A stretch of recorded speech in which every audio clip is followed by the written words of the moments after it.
firearms historian and collector. We are standing today at the Sharpsburg Armory Shop, which is owned by my friend Bill Shawley.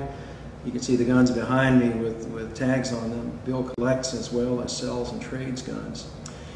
We're going to talk today about Civil War era firearms as involved in Jefferson County, West Virginia.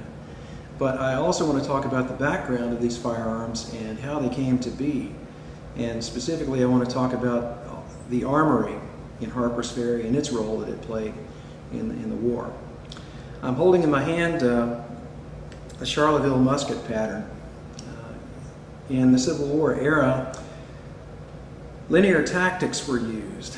When armies would approach each other, there were two lines of men shoulder to shoulder. They carried muskets, rifles, what have you, and they would march to a front, sometimes within 50 yards of each other, sometimes even closer. In the beginning of the war, the idea was to shoot 3 times per minute, sometimes 4 times per minute if you could do that.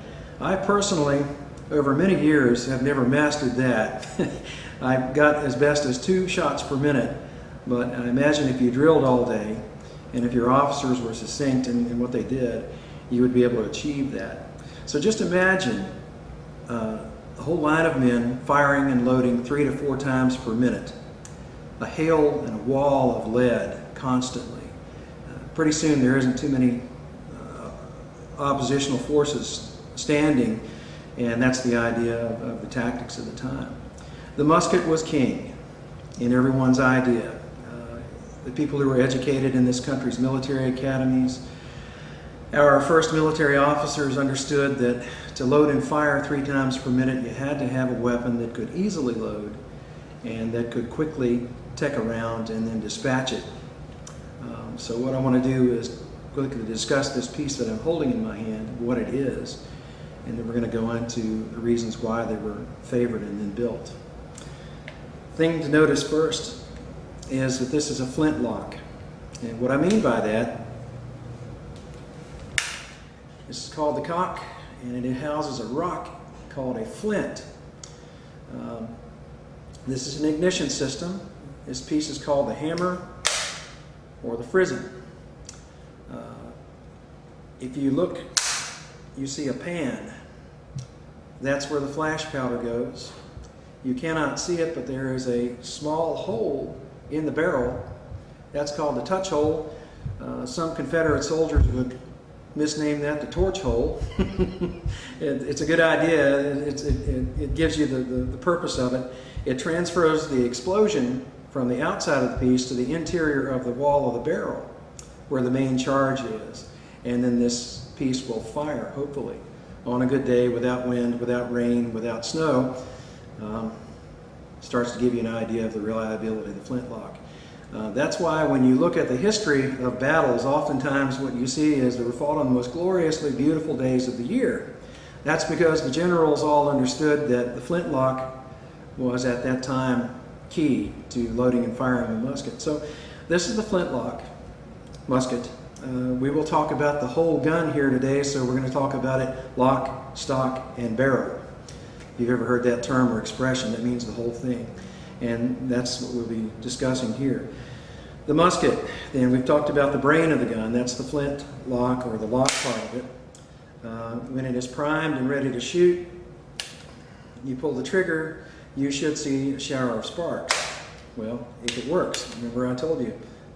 There you go. So there's the sparks, and ideally if there were powder in that pan, it would ignite. Okay, that's the first part of this. You would have an explosion. Now what I did not tell you was how this is loaded. So let's go to the muzzle. You're looking at the muzzle end of this. There's a hole in the barrel. That's where your powder goes. That's also where your ball goes.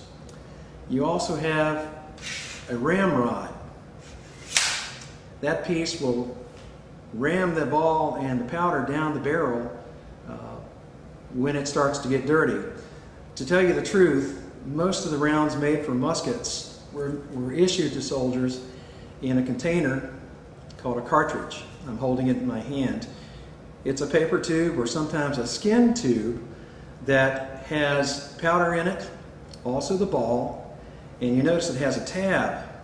That's because soldiers of the Civil War period were expected, and even earlier for that matter, to be able to stick it in their mouth and tear this thing off, thus exposing the powder, dumping the powder and the ball down the barrel, and you notice it fits very loosely.